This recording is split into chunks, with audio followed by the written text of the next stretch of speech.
This is CG Ruthless Sports. I will be brutally honest. Ain't nothing but being brutally honest. Coming at you with another video.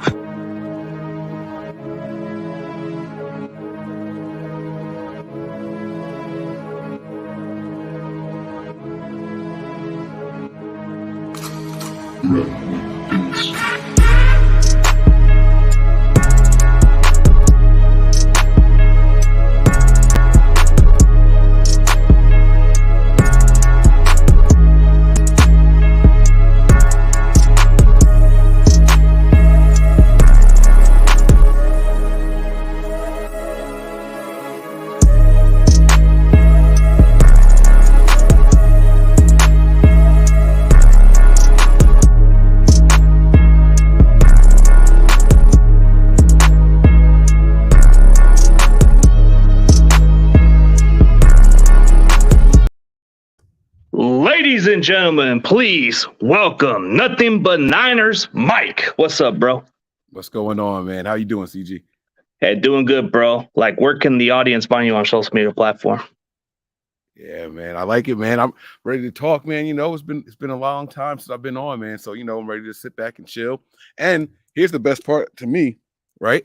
I'm always so busy like hosting and everything. You gotta like try to balance everything out. I get to sit back and chill. My man said, yeah, Mike, you can have a cigar. I just lit up. You can have a brew. I got one over here. Making it easy and chill time. I like that. Yeah, man, that's the point of my channel. You can do whatever you want. But part of the platform is, man, I've watched your channel for so many years, man. You set the tone, bro. You made it more interesting for Niners YouTubers to do like a group of Niner members, and now it's starting to pass on with other YouTubers doing it too. So it's like you're like the foundation, man. That's one thing I can admire about you.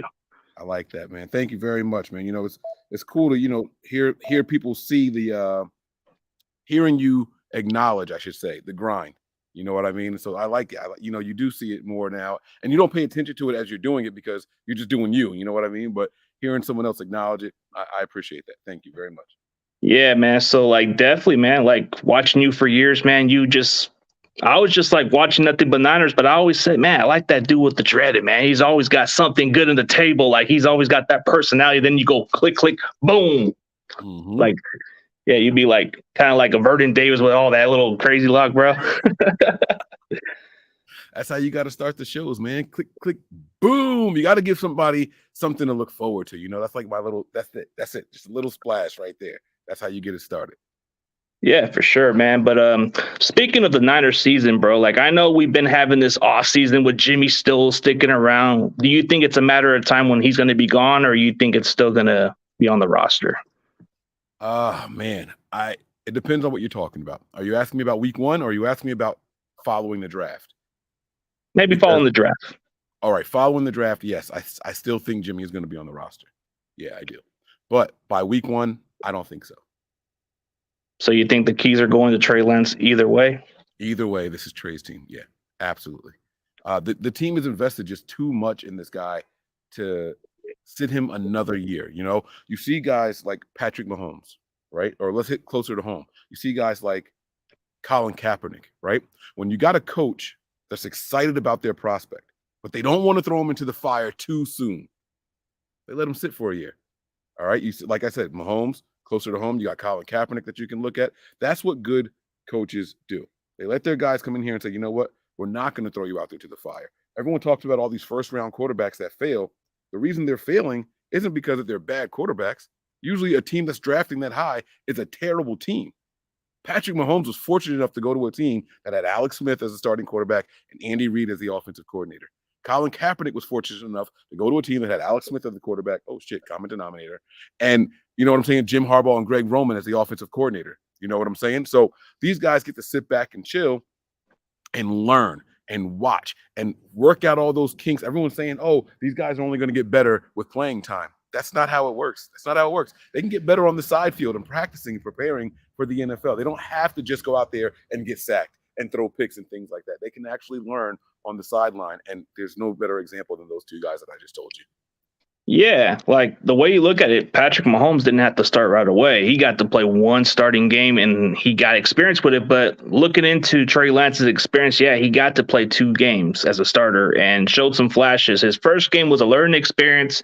And then you look at the bright side against the Houston Texans, the second half of the game, he started showing some poise that he can be the guy. But when you look at it that way, I don't think we just traded so much draft capital just to have him sit for another year. I think we got this guy groomed to be ready. So it's like a lot of our fans are thinking we're still going to have Jimmy for how long. His cap space is going to be the problem. Like, I don't know how long we're going to hold on to this guy. Right. And that's the other thing, too. You know, the cap space can be reworked. Jimmy is going to want some money. He's going to want some money this offseason, right? He's got no guarantees. We cut him, that's it. And so what happens is he's going to pass his physical in about 8 weeks, 9 weeks. He's going to pass this physical. All of a sudden, there's no injury guarantee. And now it's about, do you want money or don't you? And I personally wouldn't be mad if Jimmy Garoppolo decided to stay as a backup. I know a lot of people don't want to hear that, right? It's either Trey or Jimmy. Why can't it be both? Why does no one discuss that? Why can't it be both? Oh, now that you think about it, you know what benefits both ways is like teams have suffered with quarterback injuries. So you always want to have somebody that can step in. Like, look at the example, the Philadelphia Eagles. They won the Super Bowl because of Nick Foles. The Rams, they kind of had that situation with Kurt Warner. They had Trent Green, and look what happened. Usually having backups in this league is viable at times. You know, like your season could be a wrap. Like, look at the NFC West. If you look at the injuries before Russell Wilson went to Denver, what was their quarterback depth? They were done. You had Arizona. If Kyler Murray was injured, they're done. So you look at the Rams, how they're going to do. They're probably going to be done if Stafford was out. So I look at it that way. That's the only positive side I would think of Jimmy as our staying put. Like if he can restructure that contract, then I'll be okay with him staying put. But as far as like what you said, it's a beneficial for us to have him for one more year because a lot of teams do need quarterbacks when it comes down to injuries. Yeah. And that's something that people just continue to overlook all the time, is that there is a value in the guy, even if he's not going to be the starter, there's a value there in having a solid backup. And those are the good teams, because what happens is your starter is expected to come in there and win you 70% of the games. But when the backup comes in, he's only expected to win you 30% of those games. Even Kyle Shanahan said in a 3-game stretch, you hope that he can get 1 or 2 of them, right? If he gets 2 of them, that's 60%. But if that's the case, now you're teetering towards the side of being a starter, right? So you're really only expected to win 1 in 3. Can Jimmy Garoppolo win 1 in 3 as a backup? You bet your ass he can. So now you put Trey in there, and then if something happens to Trey, knock on wood, it doesn't, then you got Jimmy Garoppolo as a backup. I think that's a favorable situation. Yeah, and that's how some fan base wouldn't look at it. You know, sure, I'm not on the Jimmy train. I think it's time for him to move on, but that's one thing we could definitely agree on. That's definitely a beneficial for all teams. You know, it's always viable to have backups because if your starter gets hurt and if your quarterback can win you a couple of games when he's out, that's a huge factor. But like you said, it could be 30% of wins for a backup quarterback to win. But when you look at the performance of Jimmy Garoppolo, even as a starter, he has the most winning percentage as a starter, and people forget about it. But sure, 4-2 in the playoffs, didn't win the Super Bowl, lost the conference championship. That's the only thing people take away from that situation. But when I look at Jimmy Garoppolo, I think when healthy, he does win you games. But Trey Lance can definitely elevate us somewhere more than what Jimmy can't do, you know? Yeah, absolutely. Absolutely. And that's what we're hoping for. It's the upside. It's the upside that we're looking for. Yeah, upside's always a good thing. But speaking of the needs, like how do you feel about the offseason with the 49ers since addressing through free agency? What was one thing we still have yet to address? I mean, so it depends on what we need to address versus what faithful want us to address, what they think we need to address, right? I think that the 49ers, there's 3 phases to the game. You got your offense, your defense, and your special teams. Special teams was the worst unit the 49ers had. And as far as I can tell and everything that I see, that's where they invested the most this offseason. You look at the safety that they brought in, you look at the linebacker that they brought. These guys aren't coming in here to contribute on the defense. If they call their numbers, cool, great. That's a little bit of a bonus, right? But the fact of the matter is they go out and get some of the best special teamers in the NFL to bolster the weakest position, weakest phase of the game that the 49ers had. They fire their special teams coordinator in Hightower, and then they start bringing in big dogs at their positions. That's improving your worst phase. Your weakest link is all of a sudden becoming a lot stronger. That makes the 49ers a dangerous team. And I think that gives the offseason so far an A, especially considering how cap strapped they were. Oh, okay. So when you think of it, like the way you look at it, you see it more of a positive side. Like, yeah, special teams was definitely one of the weakest spots going into the season. But now, if I'm looking into the way we look at on paper, I think we will be a top five in special teams because if it wasn't for special teams, I don't think we would have got to the NFC Championship game. Let's be really honest about it. And sure, we didn't sign the big flashy names, but at least we trying to keep a talent and keep this roster competitive as we can. Yeah, absolutely. You know, Jimmy Ward in there with that block field goal. You know what I'm saying? Right before halftime. You look at Willis coming in there with the block field goal. With the block punt, and then the touchdown with Tamapinu. I mean, not damn. Look at me. Look how far back I just went. Tamapinu. What's my Hufunga? You know what I'm saying? Like Yeah. these guys. It's incredible what happens when the Niners special teams unit is better than their opponents, right? All year long, we were at a disadvantage on the special team side of the ball. All year long. The one time we play a team that has a worse special teams unit than the Niners, that group wins us the game. It's incredible. It's It is. special, man.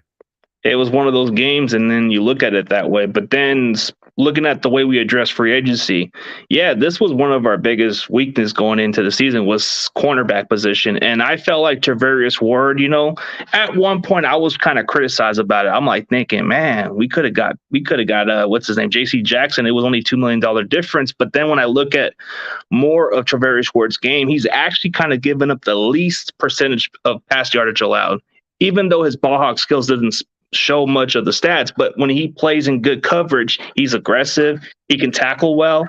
But when it comes to the least allowed percentage, that's impressive, even though he doesn't get talked about much. Yeah. When you step back and you look at him, people are going to go, all right, well, the Niners, we want to know how he did against us. So we automatically go back to that game. And it's like, oh, he's the guy that got beat against Sanders, right? And it's like, okay, so right? Niner fans are the hardest people to please when it comes to the cornerback position. They act like we've only had Deion Sanders, and every year, all three positions. Like it's insane to me how hard our fans are on corners. They expect, like, if I'm being completely honest with you, I thought our corners were fine last year, right? Could they have been better? Absolutely. Who can't be better, right? But our corners were never the reason that we lost a single game last year. Never. It was never about the corners. It was never about the defense, if we're being completely honest with ourselves. I mean, the offense sometimes, yeah, that's probably where we wanted to see some improvements. But I think if we were to come back out here, I think we do need probably another nickel, right? We lost K'Wan Williams, you know what I'm saying? So we probably need another nickel back. But other than that, we pick up Ward. He's an outside guy. Who's going to the slot still? Are we going to see if Diamondor Lenore can do it now? That's a question mark, right? But you don't have to fill all the question marks on the defense in the offseason during free agency, because then you're going to overpay. That's what the draft is for. That's what development is for. And the Niners have gone out there every year, and they've been drafting all these corners. And all of a sudden, it's time to see what these guys can do. You got to have faith in the process. This team has done a very, very, very superior job when it comes to grooming and bringing up these players that they're getting from all over the place. You look at all the highest paid players on the 49ers at their positions, right? Other than Trent Williams and Kyle Juszczyk, it's all homegrown talent. It's all homegrown talent on this team. We're not going out there buying a ring, shot at the Rams. We're not buying a ring. You know what I'm saying? We're doing it the right way. It's all in-house, man. It's all coming from here. And I love that about this team. Because that's what makes you stick to these guys longer, right? No one wants to even think about Debo possibly being traded, right? If you say that in certain circles, oh, it's blasphemy, right? That's our guy. That's how you fall in love with these guys, because we've been there from the beginning of their story. We want to see them excel. We want to see them win. We want to see them be successful.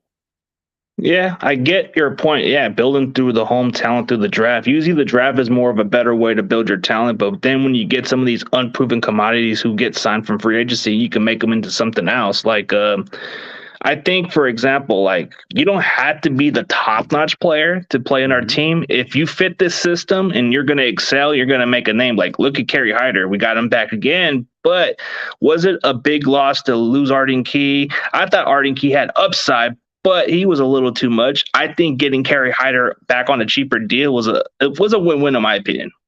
Yeah, that's the other thing that people have to step back and realize. We panic over the names. We're not panicking when we see the production.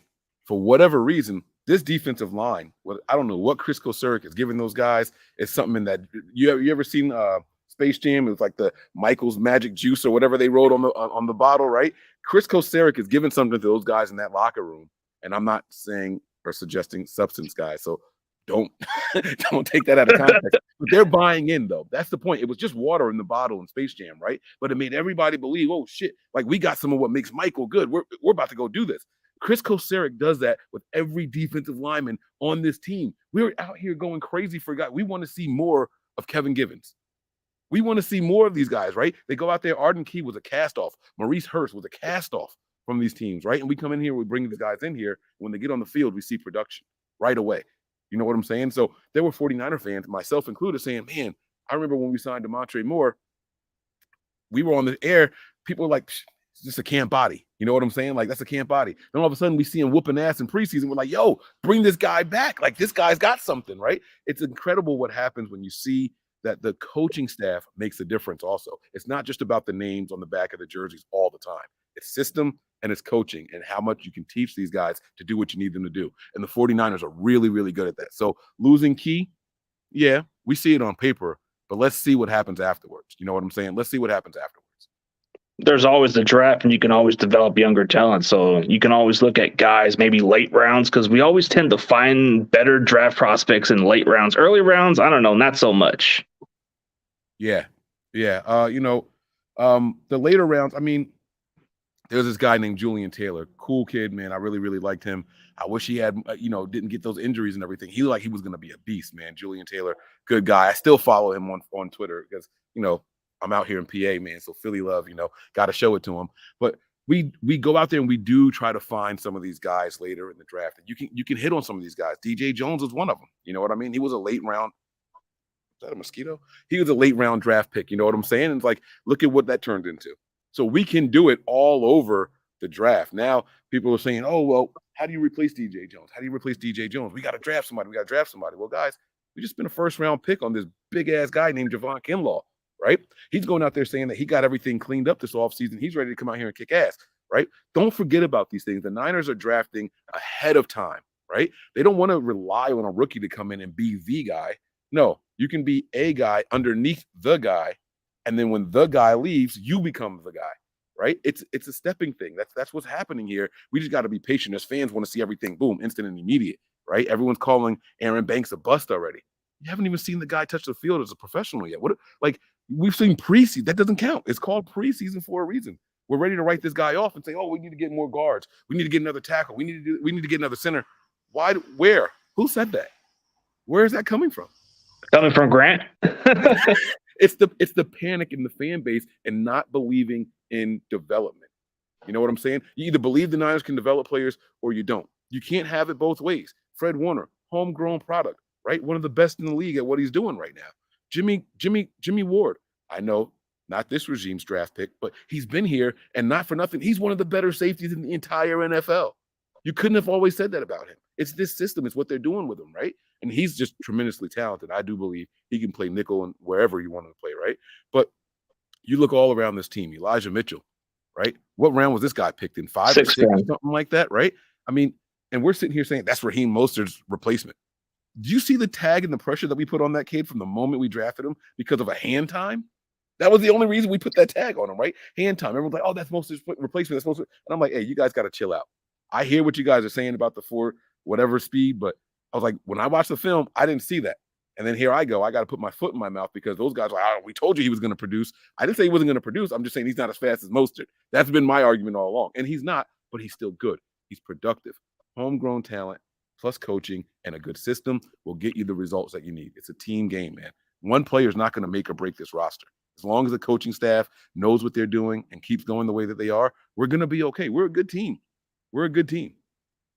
That's how you look at it. We develop younger talent and we make the most out of them. Like, I get that Mostert's like one of those guys with game speed and all that breakaway speed where it's hard to get him sometimes. But the thing that stands out about Elijah Mitchell is he can run through contact and get those extra yardage when it's necessary. But when you look at the rest of our coaching staff, it's like every time we lose coaching staff, we always tend to gain some better coaching staff along the way. So that's the interesting factor.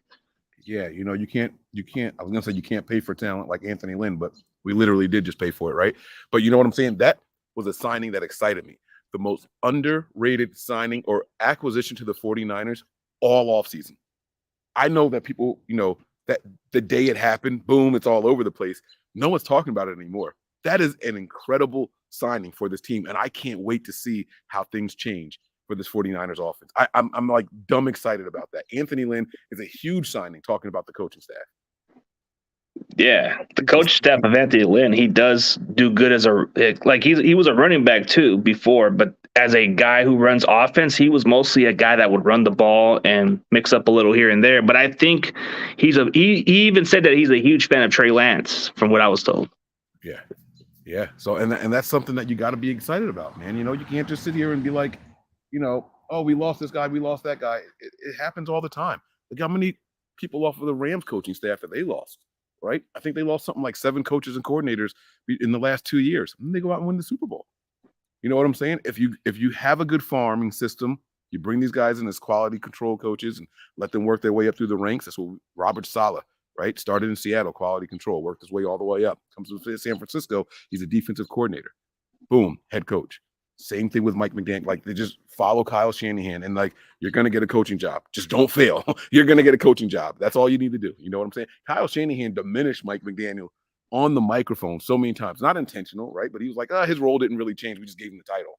And then boom, one offseason of being Kyle Shanahan's offensive coordinator, and he's a head coach on there. It's crazy.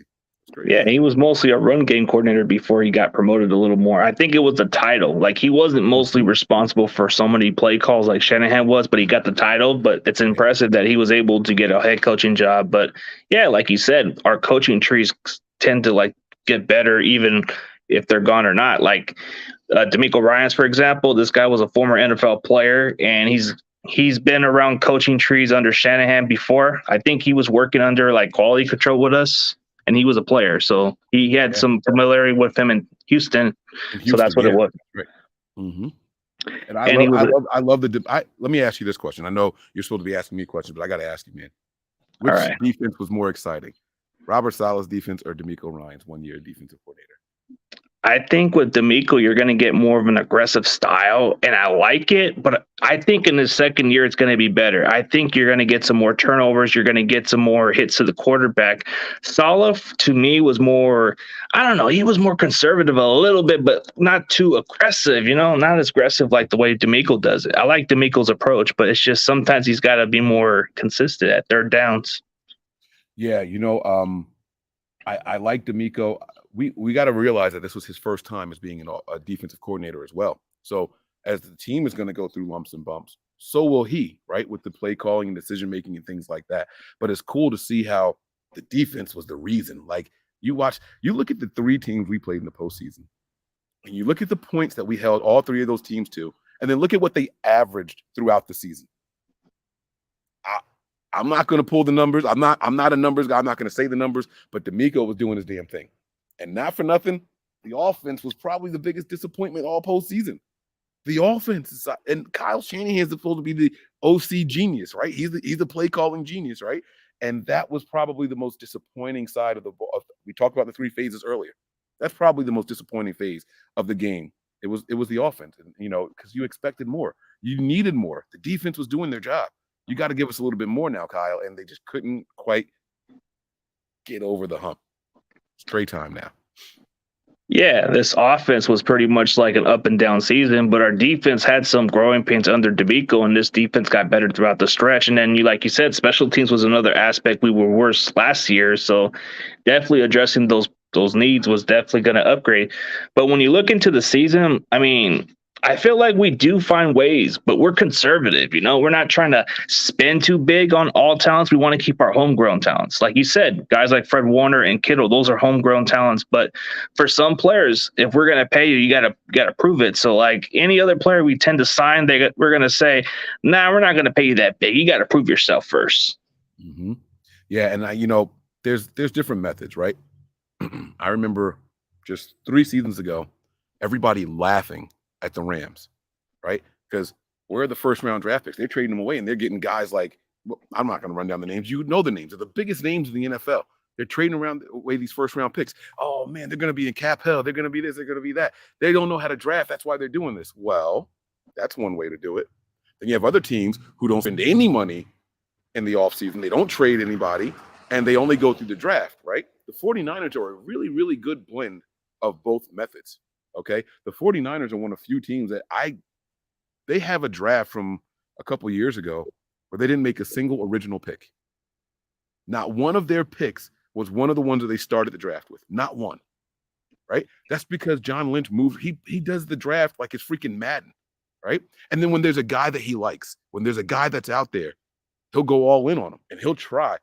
People talk about the Khalil Mack signing, right? Think about that for a second. It's documented. John Lynch went out and said the package that we offered to the Raiders to get Khalil Mack was better than what they gave him over there in Chicago. Yeah, I guess the Raiders just didn't want to do that in some business-wise. But to the Bay, yeah.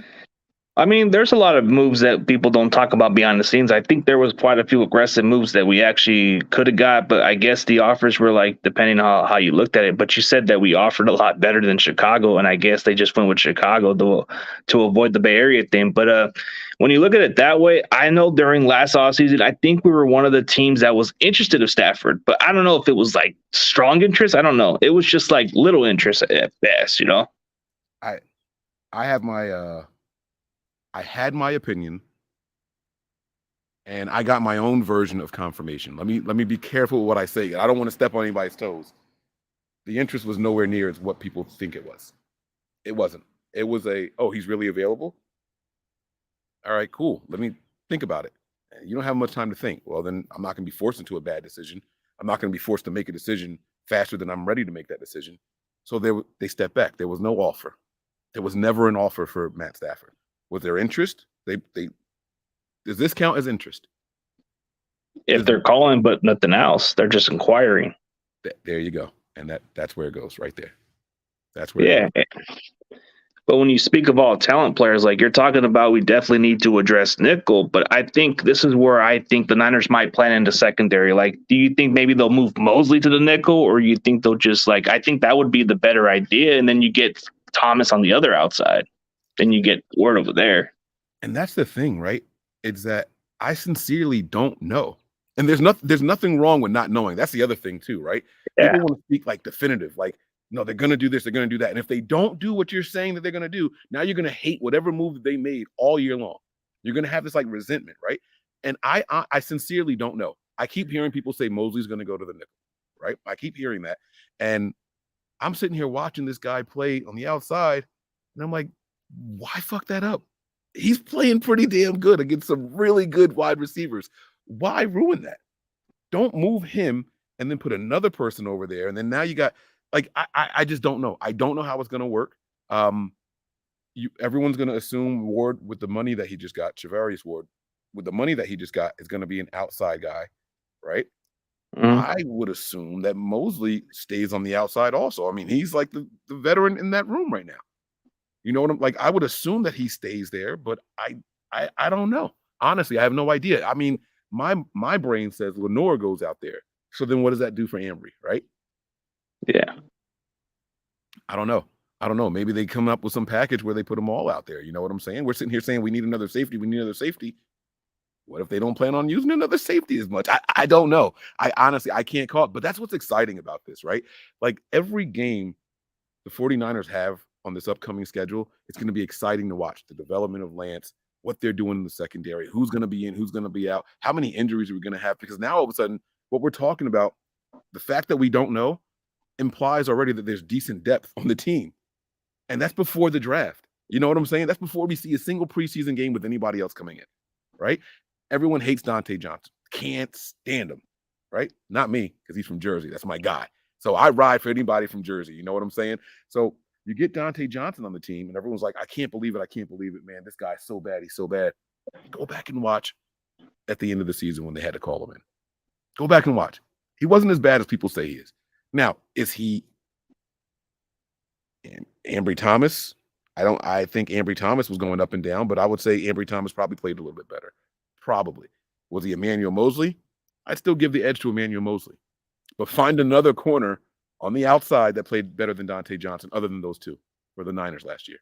You can't. I don't think anybody else comes close. I mean, you can say that maybe Lenore, if he was given the fair chance, I think he looked okay. But as far as like Norman, I forget about it. I can't even bring up this guy's name. Norman Kirkpatrick, like you don't want to see those guys on the field anymore, right? Dante Johnson didn't make you say, "Oh shit," like it wasn't one of those things at the end of the season. It was like, Josh Norman, no, get Dante Johnson back out there. People were slamming on Ambry Thomas until they saw Norman have to come in. They're like, "Oh shit, get Norman back in there. Get Norman out of there. Put Ambry Thomas back out there." You know what I mean? So like that's my point. It's like you got to trust the process. I know that's a cheesy ass statement, and I live so close to Philly. I hate when I hear it, but you really do have to do that. You have to trust the development of these players. You know what I'm saying? What's up to everybody in the chat too, man? How y'all doing, man? What's going on, y'all? Hit those like buttons. If y'all haven't hit the like button, man, get out of here. No, don't leave. I can't. Hey, you're funny, man. You're funny, man. Hit that like button, all right? Get those likes up. Yeah, but like you're saying, like the depth, you don't know who's going to step in. Like, let's say hypothetically we don't even address safety. What if we just go with Hufanga? That's part of the plan the whole time. They've been praising about this guy. They've been saying that how good of a player he is and the energy he brings on the field. Maybe that's their plan to put him at the starter spot. And I criticize Huff because I was like, from what I saw, he's not starter material, right? And you have to be careful with what you say about people. I can't sit there and say that 2 weeks ago and then come on here and be like, trust the process, trust the growth. These guys got to learn, they got to get experience, right? I think he has a very specific role on this team, right? And if you listen to what he said when he first came into the league, he said, I want to be the best special teamer I can be. I want to be the best special teams player in the NFL. That's where he started his. It wasn't, I want to be a starting safety. If they ask him to do that, then great. That's a bonus. But if he's true to his word, he knows that his way to make this roster was going to start with the special teams, right? Maybe that's his role. And then in certain packages, he'll go in there. You know what I'm saying? Wilson, the safety that we signed, he played a couple of snaps. He played some defense, but he knew where his niche was. It's on special teams, and that's okay. If Huff proves me wrong, by all means, go for it. Now, I never said this guy's gonna be bad. I'm saying I didn't see a starter-worthy play at it. Like, not a play, but I didn't see his play consistent enough to be a starter. That's where I stand. Doesn't mean he can't get there one day. And people like to hold you to whatever we heard you say 3 years ago, that's your answer. You're not allowed to change your mind. That's not how it works. You know what I'm saying? This guy wasn't good when I said he wasn't good. But that doesn't mean he can't get better. That's the purpose of growing in the NFL. You know what I'm saying? So you gotta ride this thing out. Yeah, he's got to get. Here's the other thing. I hate to bring this name up because people don't want to hear it, but Tart's still out there. You're gonna go into the draft. You're gonna assess your roster afterwards and say, you know what? Maybe we should try to bring Tart back. If he's still out there, Tart is on everybody's list if they can't get the guy in the draft that they want. I promise you. You cannot tell me Robert Sala's not looking at him like, damn, he could really help my team right now. You know what I'm saying? But there's this guy in the draft that we could probably get younger, will be cheaper, da-da-da-da-da-da-da-da. You know what I'm saying? So they're going to try that method first. See if we can get the guy through the draft. And if we can't, hey, Tart, man, I was just playing. You know what it is. Come on, man. Come on home. That's what the phone call is going to be. Come on home, man. Let's go. You know? And there's nothing wrong with that because you still need to draft someone. Because if Tart's going to be your guy, you got to count on him giving you 8 to 10 games, tops. You're going to need someone for the other 7. You know what I'm saying? You're going to need somebody for whatever time he's going to miss because Tart is one of those guys, unfortunately, that's his history. That's just his history, you know? Yeah, it's been injury history. Like he's been missing games time to time. And he's always kind of been a solid contributor when it comes on our defense. But every now and then it's always been injury, like miss a couple of games here and there. Before that, you can say the same about Jimmy Ward before, but now he's kind of been more durable. He's kind of gotten better. So I'll give Jimmy Ward his props. You know, I wasn't the biggest Jimmy Ward fan. I was bashing that guy, calling him a dollar store damn DB from the get-go, bro. And then everybody was thinking I was delusional and such a hater. And I said, hey, it's okay. Let him prove me wrong. I'm cool with it. And that's it, right? That's it, right? I had my opinion, and your opinion was valid at the time based off of availability, right? When he was on the field, his play was good. Everyone wants to bring up that one game where he was covering Brandon freaking Marshall one-on-one. First of all, coordinator, what the hell are you doing? That's number one. You got this guy against this guy going up for jump balls in the end zone. That's Brandon Marshall's dream. You know what I'm saying? But don't let that one game fool you guys. Like, when he was on the field, he was really good. He could play left, he could play right, he could play safety, he could play nickel. That's the guy you want on your team. That's why Dante Johnson's here, because he can do all of that also. Not as high a caliber player as far as production goes, as Jimmy Ward, but he's going to be out there and he's going to give you something too. You know what I mean? Those guys have a value. You get one guy that can fill in everywhere on your secondary. That's saving you a roster spot. You don't have to get a backup right corner. You don't have to get a backup left corner. You can get a Dante Johnson. He can go for both sides. You don't have to get a backup safety. You get a Dante Johnson. Now you know what I'm saying? He's suited for multiple positions. That saves you a roster spot and lets you take a gamble on a guy who maybe blew the combine up or, had one really, really good game in college. And they say, I think we can get that out of him some more. You could take a flyer on the guy in the 6th and 7th round because of a guy like Dante Johnson helping you at 3 other positions instead of, having to replace someone behind all of the 3 positions. Yeah, that's why they call him Mr. Utility lately, because that's what he's been all about. Like, he can be cut and come back. Practice squad, cut. This guy's like the new being that comes and goes, but then comes back. So you won't hear the last from Dante. So he's probably going to be back no matter how people look at it. That's but right. Speaking of my boy David, huge shout out to him. He's thinking that doesn't Tart have a turf toe? There are 7 safeties in the draft. I think that might play a factor for other teams not wanting to sign him, maybe because of that turf toe. Mm-hmm. Absolutely. And so what that does for the Niners is, if he does have it, right, it's going to lower the value, and it's almost going to guarantee he's there. Now, if I have a turf toe and I can't join a team all off season because I can't participate, I'm going to want to go somewhere where I'm familiar with the system. But that's going to knock it down to just 3 or 4 teams right away. You know what I'm saying? Somewhere that he can just come in when he's healthy and go ahead and start contributing. That helps the Niners. Unfortunately, it's a nasty side of the game, but business is business. You know what I'm saying? We're not going to overpay for you because we don't know when you're going to be available, Jimmy.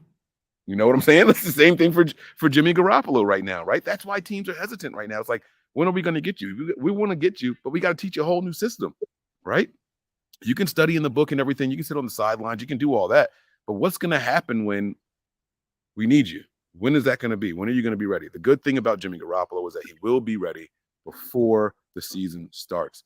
All right. He's going to be ready and able to practice in August and all through preseason and all that stuff. He should be back in mid-June, early July. He should be back. So I think that's when you see him get moved, once he passes the physical. Yeah, and I think the way they were approaching the way about cutting Jimmy G, I think the front office is just playing their little bluff game. They're trying to get something in return. They're trying to say, "Oh, we value this guy so high. Like, hey, if you give us a draft pick, we'll definitely consider it," or something like that. But is that lip service, or are they telling you exactly how they feel? Think about that for a second. Everyone thinks the Niners are bluffing, and they played their cards and they got played by Don Yee and Jimmy Garoppolo. No, they didn't. Think about this for a second. 49ers knew Jimmy Garoppolo needed a surgery in the offseason. They told us that shit way back in week 13. His thumb was messed up. He's going to need surgery on it, right? The Niners were planning for a surgery in the offseason. Just happened to be on the shoulder, not on the thumb like they thought. You know what I'm saying? And so now you sit there and say, well, he was going to be out. We value this guy. I think they do value Jimmy Garoppolo. Do they value him at $27 million? No. And that's evidenced by them trying to move him. Right? Kyle came flat out and said, we think Trey Lance is ready to start. That's why we tried to move Jimmy Garoppolo, right? But that doesn't mean that Jimmy doesn't still have a value to this team. Jimmy Garoppolo would immediately be the best backup in the entire NFL. You guys can feel however you feel about him. You might not ever want to see him on the field again, and that's cool. I understand that. But that doesn't mean that there's no value to Jimmy Garoppolo. It's just not the value to the dollar amount that his contract says right now. Yeah, see, that's one thing I'll definitely agree on. Like, it's just his cost, like his cap space. It's a little too much. But as far as his value, you do want a guy who can win you games. Like, Jimmy Garoppolo, take nothing away. The guys just can't stay healthy. He kind of reminds me a little bit of a discount version of Mark Bolger was. You know, they look the same. and he's limited. I won't even say he's limited with physical ability, right? Jimmy can throw the deep ball. He's just hesitant to do it. He's so afraid to make that mistake that he won't pull the trigger even when it's wide open, right? And that's what was driving 49er fans crazy. I can't tell you after how many games you see the all 22 people just posting the clips, circling, look at this guy running across the field, and then Jimmy throws the check down. You know what I'm saying? Like, it's here, right? That's not what you want from your starter. You want your starter to see the play and make the play, right? That's the Trey Lance touchdown that he had against Houston, all the way to the left side to Debo, right? That wasn't where he was supposed to be going with the ball. But he saw it and said, oh, shit, let me throw him this ball. He threw it low enough where Debo could catch the ball, shake the safety, and then turn upfield and score. You know what I mean? Jimmy's not going to make that throw. He's hesitant. He doesn't want to attempt that throw. Let me get this guy right here for a 7 or 8 yard gain as opposed to the big play for a touchdown. We can move the sticks and we'll try again on the next drive. You know what I'm saying? Like that's Jimmy's mindset. And so that's why you don't want him there. But again, it doesn't mean that there's no value. And loathe the truth. Yeah, man, I'm out here in the suburbs, man. You know, like my wife won't let me leave either. So this is where we are, man. Home ownership in the suburbs, man. But you know. Must be nice down Pennsylvania, right? I'm right. Hey, listen, I'm a Jersey boy through and through, right? But I married this woman from Pennsylvania and she refuses to cross the bridge. I mean, I am a stone's throw away from New Jersey, but she won't let me go back across the bridge to live there. So I understand the taxes and everything. We got a pretty good deal over here. So we're going to chill.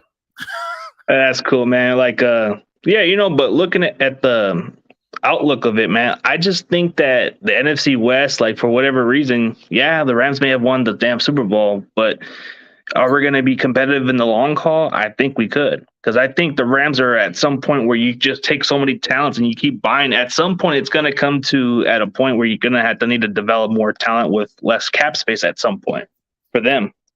Well, the question that everyone wants to know is what the Rams are doing sustainable?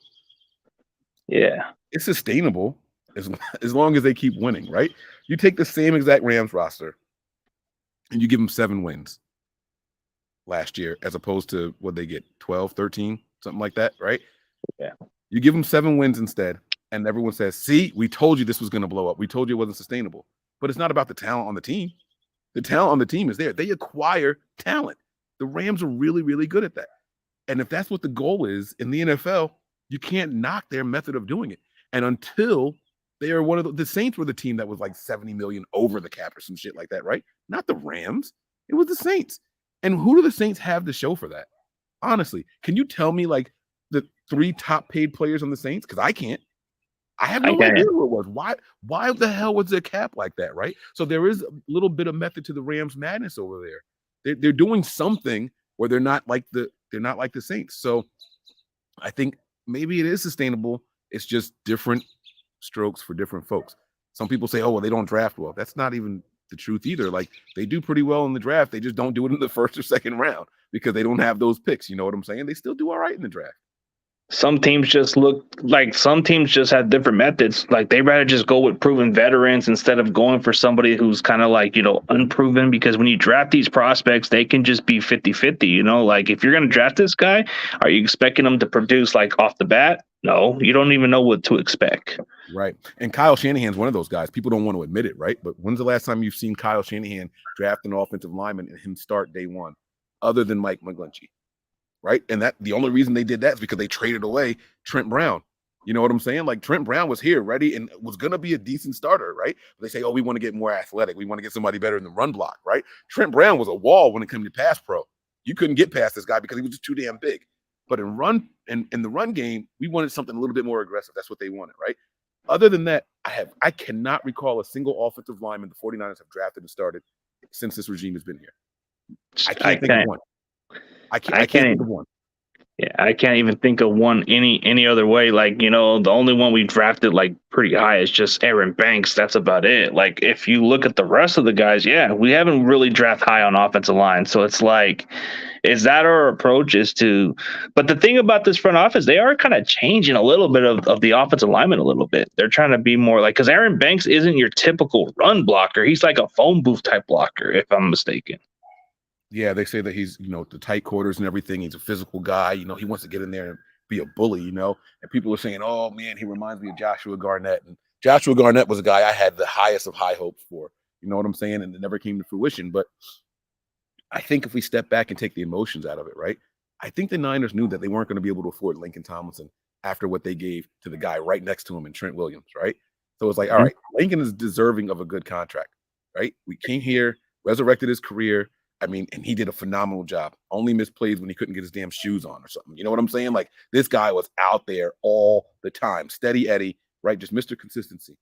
But we knew, I'm saying we as in the 49ers, they knew that his contract was coming up. So what do? You draft his replacement the year before, not the year that he's leaving, not that offseason. You draft Aaron Banks. Hey, we're going to pencil you in as left guard. All right? But let's just see if you can go over there at right guard and beat out this guy over here. See if you can beat out Brunskill. See if you know what I'm saying? Like let's just see if you can do it. Nope, you can't do it. Hey, don't worry about it. That's not what you were here for anyway. All right. We just wanted to see. You put that guy next to the best tackle in the entire NFL, you're gonna see his play go up like this. You don't put him next to Mike McGlinchey. You put him next to Trent Williams. You know what I'm saying? That's what you do. And people are so short-sighted that he's a bust. They're ready to label this guy a bust because he couldn't start his rookie season. On the offensive line that went to the NFC Championship. I don't think he's a bust because he couldn't get in that line.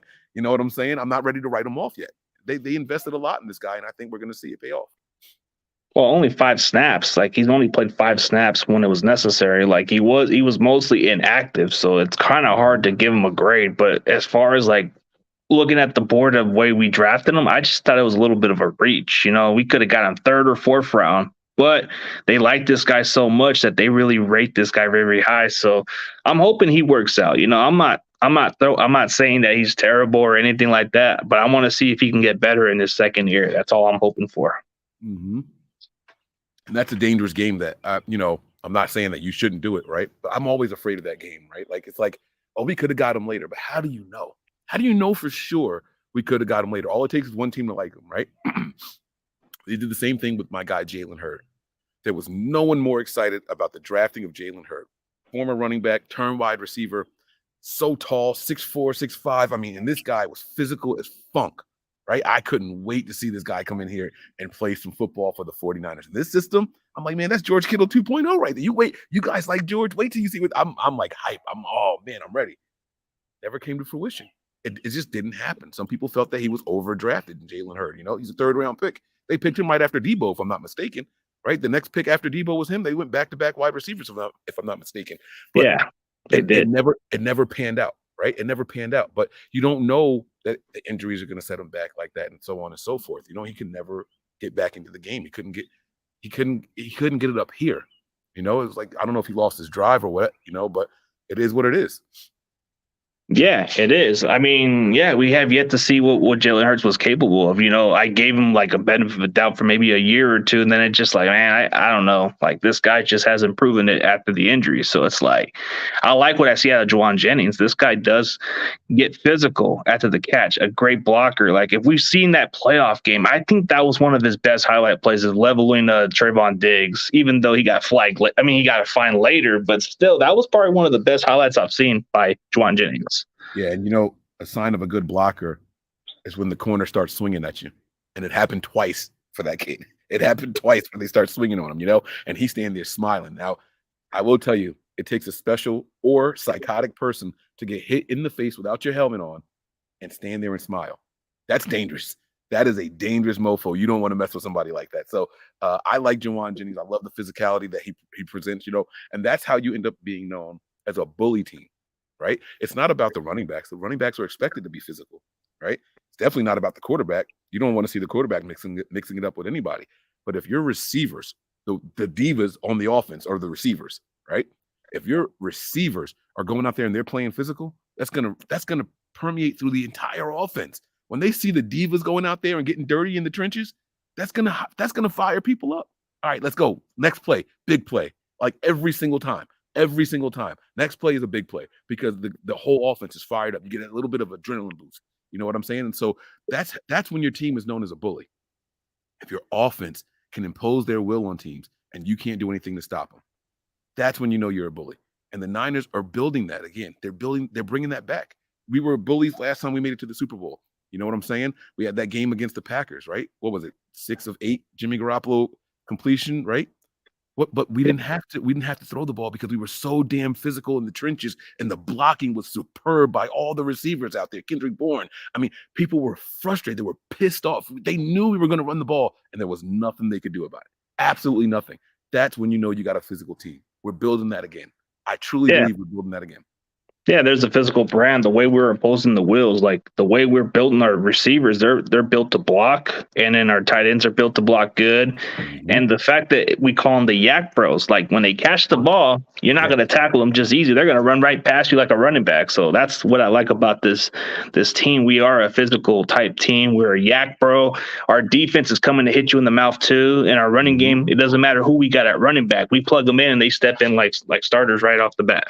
Now imagine that Packers game that I just talked about 3 years ago, right? Imagine that game, but with a quarterback that likes to throw it deep.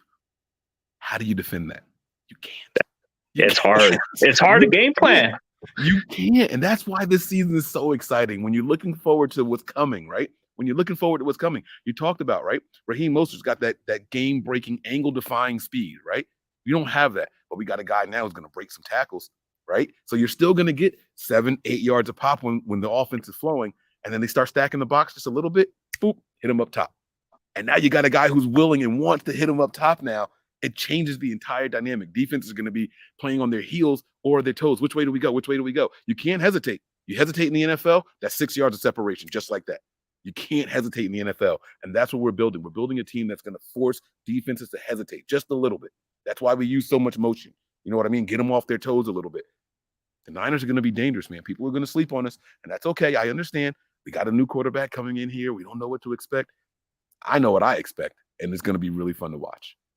For sure, man. That's the thing. That's the beautiful thing is like, we can be doubted because we didn't make much moves. I'm kind of the very few fans that's kind of critical a little bit. Like I'm thinking we should be able to approach better. But hey, if this works, then oh well. Like you said, if we build our homegrown talent and just spend conservative, then I guess we're doing the right thing in the long haul. That's all that matters. Yeah, absolutely. Absolutely. Yeah, man. I know it's getting too dark, man. I appreciate you on the show, bro. Maybe down the road we'll definitely need to collaborate. I'd like to go on your show one day. Yeah, man. No, I'm in no rush, man. I'm here, man. If you want to keep going, we can keep going. It's Let's completely keep up to going. you, man. This is your show, bro. I'm here. Yeah, for sure, man. So let's get on some good debates, bro. Like what made you an actual 49ers fan when you grew up, man? You Oh could have been an man. Eagles fan, you could have been a Giants fan, but what got you into the 49ers? I'm gonna tell you the truth, man. One word, it's pity. I became a fan out of pity. So my mom is a Cowboys fan, my dad is a Giants fan, and I was so young. I don't remember exactly what year it was. It was late 80s, early 90s. It was a playoff game.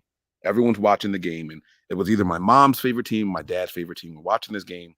So it was either the Cowboys or the Giants we were playing against. And all I remember was saying, everyone's cheering for the team in blue. That's you guys are being mean. You know what I mean? Like, why are you guys cheering for the team in blue? My mom says, well, you want to cheer for the team in red? You do it then. I said, fine, I will. And I've been a Niners fan ever since. Now, I can't tell you I started watching all the games. People say, oh, I've been watching football since I was 5. Not me. Not me. High school, I was chasing girls. I was playing some sports, but I was chasing girls. You know what I mean? Right after that, I'm in college and still chasing girls and everything. I didn't get hardcore into football until the year Mike Singletary was the 49ers head coach, 2010. You know what I'm saying? That's when I really, really got into it. And so since then, I have been a diet, like watching every single transaction the 49ers make. You know what I'm saying? So, but I picked the Niners because I felt bad. No one in the house was cheering for them. That's how I got here, man. I guess they told you to pick the red or something, and you just say, you know what, I'll pick the red. Just like how my parents were the same way. They were Dallas fans, and I just said, man, guess I'm always the odd favorite. And it's weird when stuff like that happens because I've never been like, oh well, this is where you're from, you got to like that team. I can't help where I was born. Why do I have to like this team because that's where I was born? That's not me. You know what I'm saying? That's one of the reasons I can't go to the military. I just don't like people telling me what I got to do. I couldn't do it. It's not for me. You know what I'm saying? And by the way, shout out to all the troops out there. Like nothing but love. My dad's in the military. So it's not a knock on military people, but I'm not going to say I have a problem with authority, but just don't pencil me into a box. Like don't put me in a box. Oh, you're from Philly? No, I'm from Jersey. Oh, so you're Giants or Jets? No, that's not me. The only team that I like that's local would be the Phillies. I don't really watch baseball, so I know the story behind the mascot for the Phillies. I picked that team, and then I claim the Devils. That's really it. Yeah, man. Hey, I don't blame you, bro. You were chasing chicks and getting and scoring, bro. Come on, I don't blame you. But did you ever play football like during high school or anything like that? Freshman year, Freshman year, I'm on the team and blew out my knee. Never even made it to a game, bro. Never made it to a game. Did all the stuff in the offseason and everything, scrimmages and everything. Blew out my knee. Never played again. I went tore all kind of ligaments and shit in my left knee. To this, I never went and got corrective surgery or anything because my mom, we grew up, we weren't the richest of people. You know what I mean? She asked the doctor straight up, does he have to have surgery? They said, well, no, it'll heal over time, but the surgery will help. It'll get back sooner than later and he can get back into sports and everything. So, well, then we'll let him heal. And that's been it. I go out and I shoot. I play ball and everything. I'm playing basketball. I still, do some flag football and stuff like that, like even today. But it's like my knee, after I'm running around a little bit too much, I feel it jolting out of place again. You know what I'm saying? Things aren't quite locked in the way that they're supposed to be. So I never went to it full time, man. Yeah, sometimes injuries are like what happens, man. Like, I could have played a little longer if not for multiple concussions, bro. I've been getting severe injuries like 6 times. No joke. No joke. I can't say that I've ever had a concussion. I've been popped before. I did boxing and everything. So I've taken some hits, and you get the little bit of daze, you get dizzy a little bit, you shake it off real quick and you get back in there. I can't say I've never had a concussion. I've just never been diagnosed with a concussion before. So it's not a joke though. That's not a joke. Yeah, a lot of athletes have actually had to go through some like CTE kind of like issues. Like you've seen a lot of these athletes in the past. Like you've seen guys like Chris Benoit, who was just a normal human being, but so many concussions just led him to do what he had to do. So then you had Junior Seau. Junior Seau was one of the best at the position, but unfortunately, he was diagnosed with something like that on his head. Mm-hmm. So I think concussion is becoming a serious factor. And I don't blame guys like Jordan Reed, retire with better health, much power, bro, even though he could have played another year. But I understood the perspective. He could have just retired a little sooner than that. Yeah, I mean, it's constantly going to be something that people look at. People like, I hate when people just throw the diagnosis on somebody. Unfortunately, it's not something you can detect until after someone passes. They have to open up the brain and look at stuff. But I'm sure all of us have taken one too many knocks to the head before, especially if we played any kind of contact sport. I'm pretty sure back then when we were looking at Chris Borland, we were probably questioning him like, why did you retire too soon with a head injury? But then you realize it's a serious diagnosis that can lead to like long issues. So I think he did it out of his perspective, health reasons. I don't know if it's the same year, but the Niners played the Lions one year, and they had this running back named was it Javid Best? Yeah, Javid Best. They had this running back that they knocked out of the game. And this kid missed like 2 years straight after. I don't even know if he ever played football again. It was a concussion that happened to him. He didn't come back in for the rest of the game, and he missed the next like year or two. I don't know if he ever played football again. And if Chris Borland was on that same team when that happened, that's probably something that resonated with him. You know what I mean? It's like, well, why? If you knew you were so prone against injuries, then why'd you let the Niners draft you? And like, and that's the selfish fan in us, right? Like, because we saw how good this kid could be, right? We wanted to see him out there, but you can't ever be mad at somebody choosing longevity and health over a sport. You can't be upset with something like that.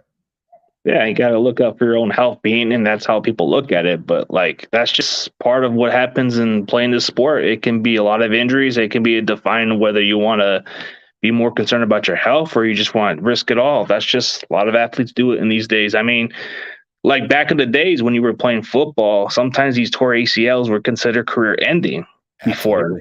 Yeah. And before that, Garrison Hurst had a torn ACL, but it took him 2 years to come back from an injury. And now you just have these technologies that makes him come back in 9 months at best, Yeah. Now 9 months is the long side of it. We've seen people come back in 6 months. You know what I'm saying? So I mean, it's all medicine has come a long way, and that's the pros. That's the pro side to it, but it's still something that you don't want anyone going through. Yeah, for sure, man. So, like, what made you establish that channel called Nothing But Niners, man? I've known you had this channel for so long.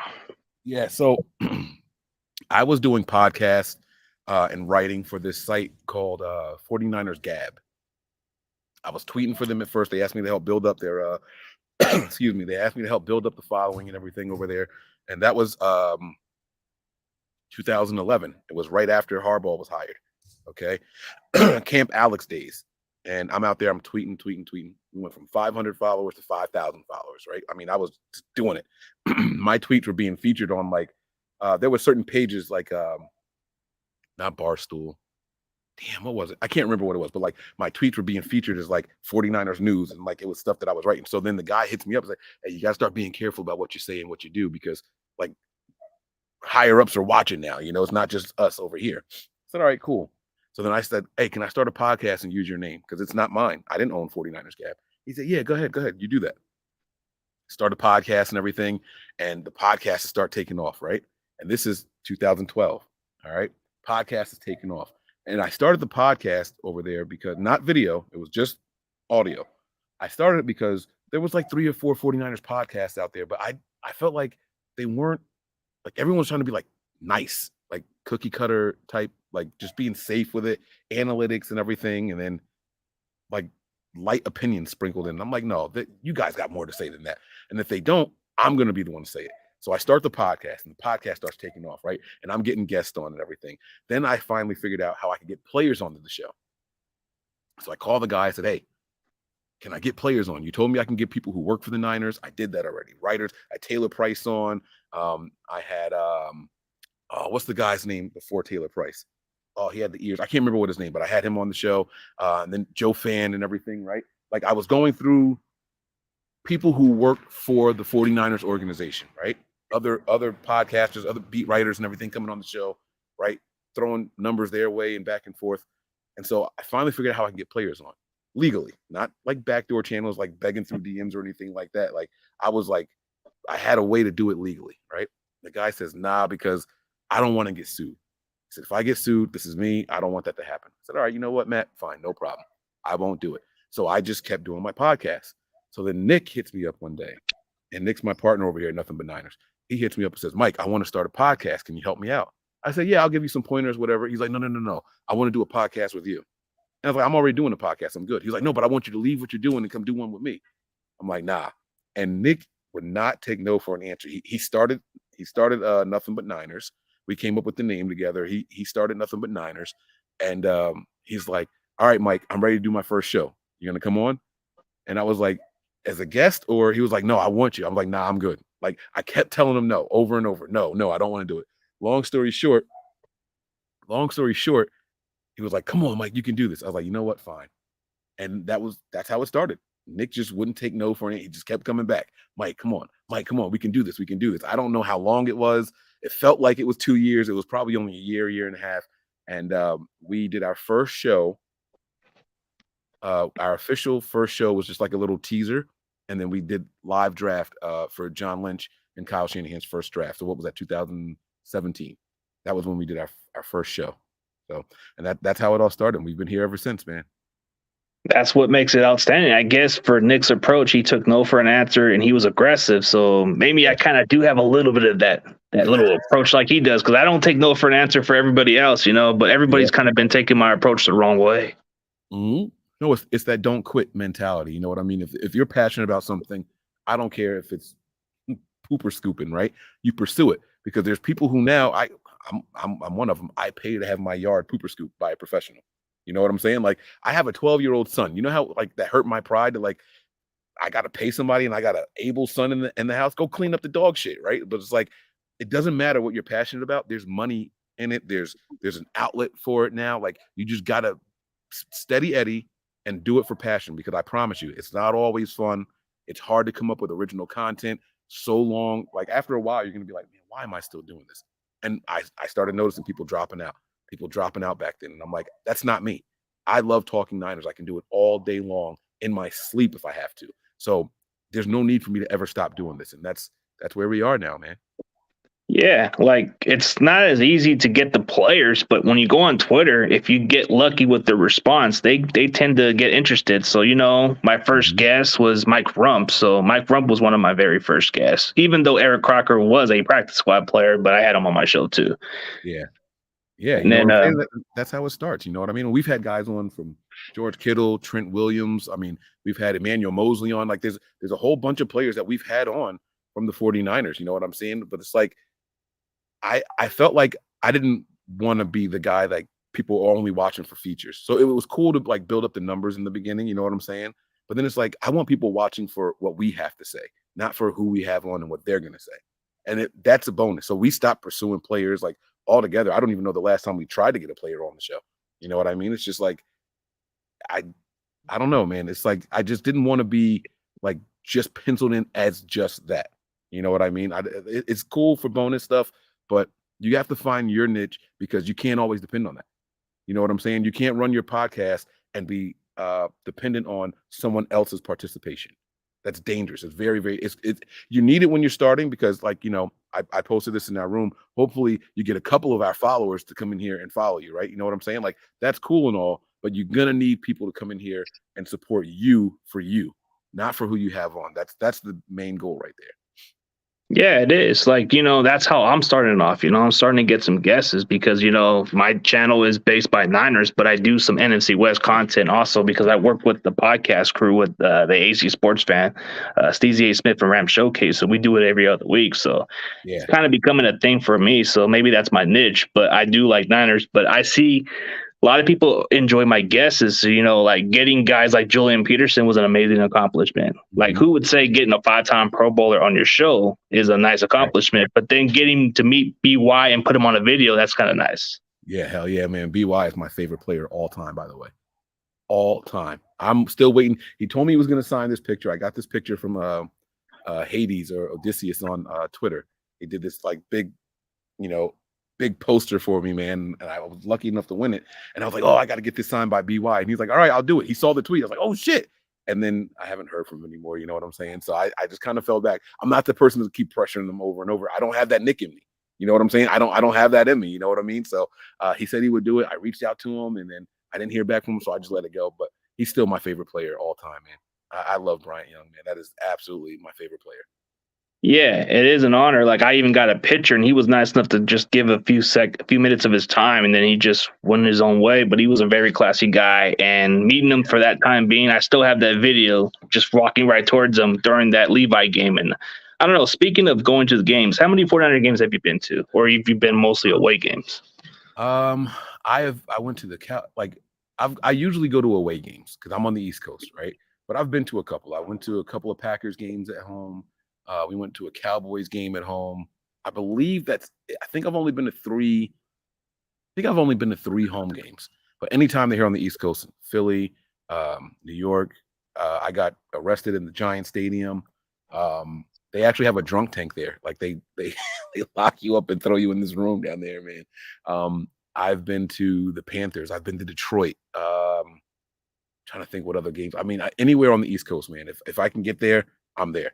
You know what I'm saying? So that's been my thing. Like, if it was drivable, I would do it. Now I'll hop on a plane and do it. But the thing is, we do like live shows during games. I can't be at the game and do a live show at the same time. So now it's like, where am I going to put this? Like, how do I do this? You know what I mean? I'd rather send somebody over to the game than me go. And I like to cover it in the comfort of my own home.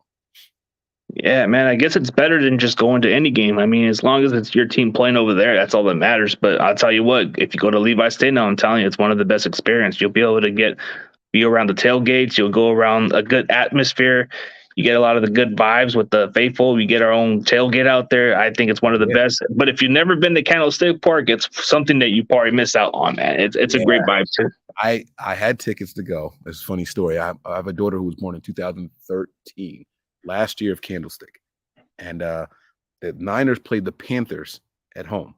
And I was supposed to be going to that game with my cousin who's a Panthers fan, and my wife went into labor.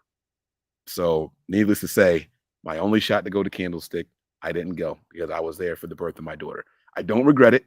The only thing that I might maybe regret when they did the demolition of the stadium, they were selling the seats. And at the time, we were renting an apartment. And I wanted to they were selling the seats in the pair. She's like, what the hell are we going to do with these seats if you get them?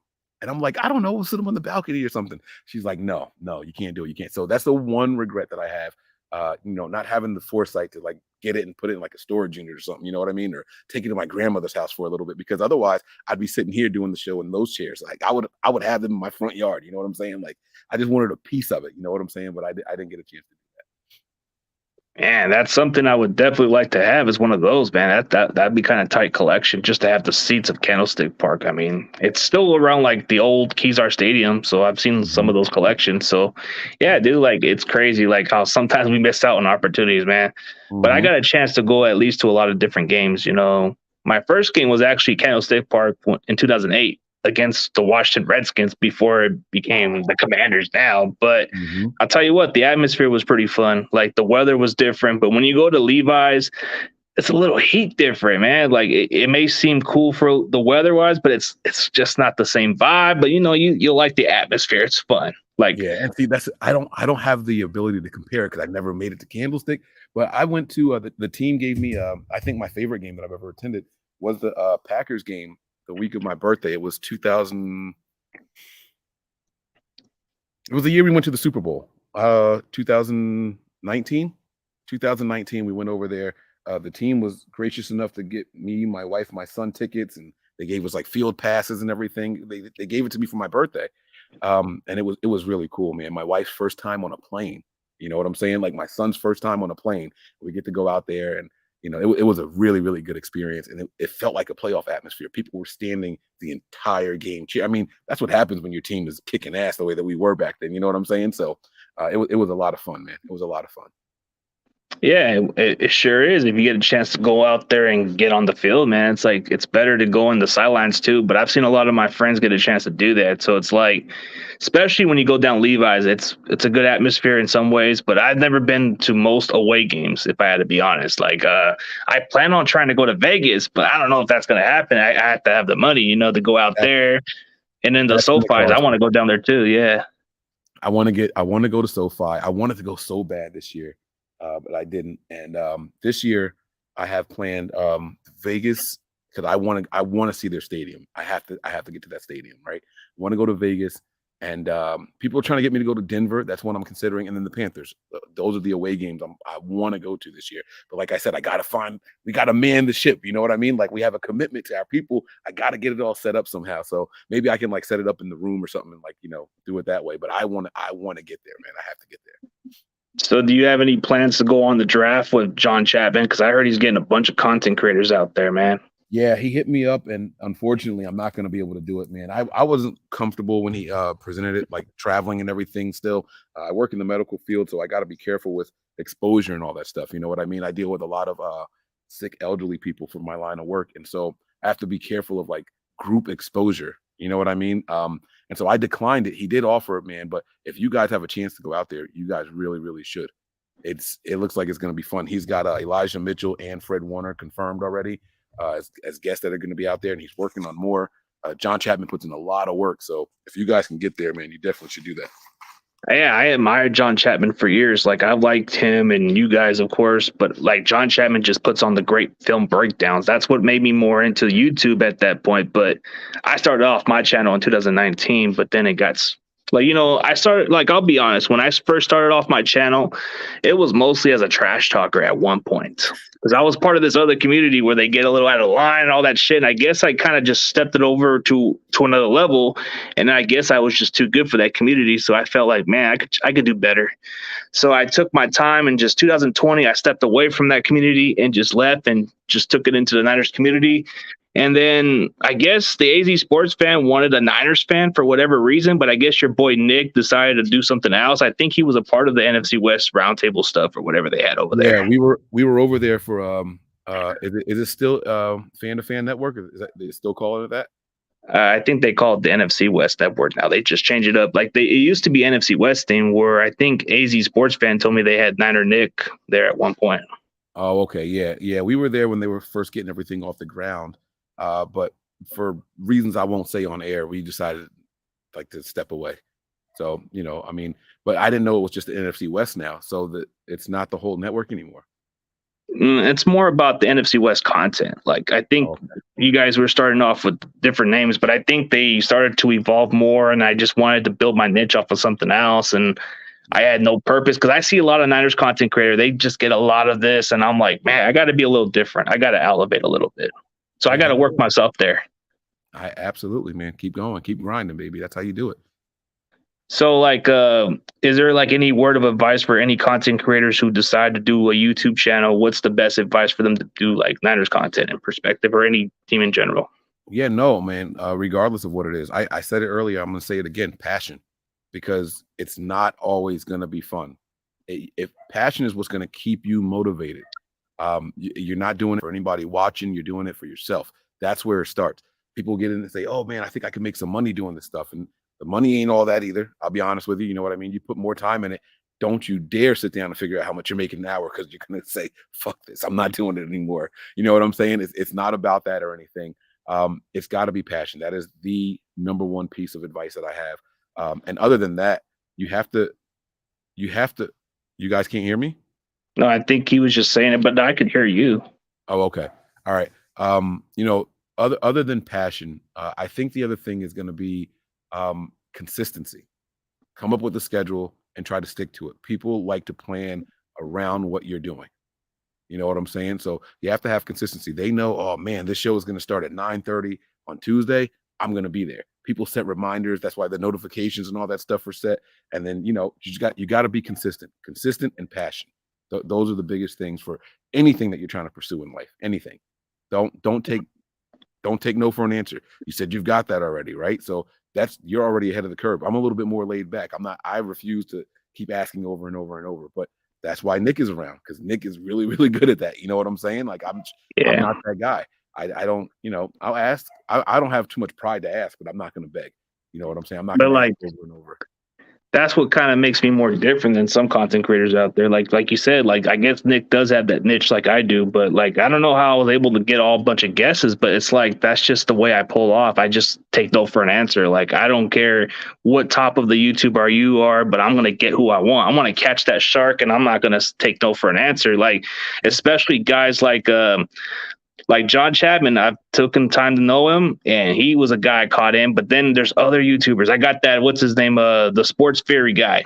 Didn't take no for an answer. I'm trying to get this Ravens YouTuber Engraven Vids. I ain't taking no for an answer. I'm telling you, like, that's just the way I do it. So I got a lot of big guesses. And you know what? At some point, I started reaching out to you, and I knew it took some time, but I said no for an answer, man. Yeah.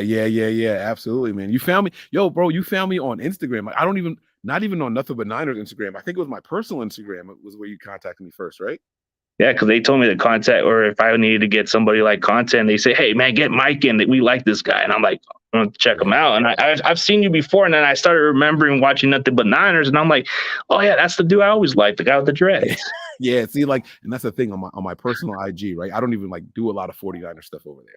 Like I like we have Nothing But Niners, and then there's my personal IG. So anytime I see stuff 49ers related in my IG, I ignore it.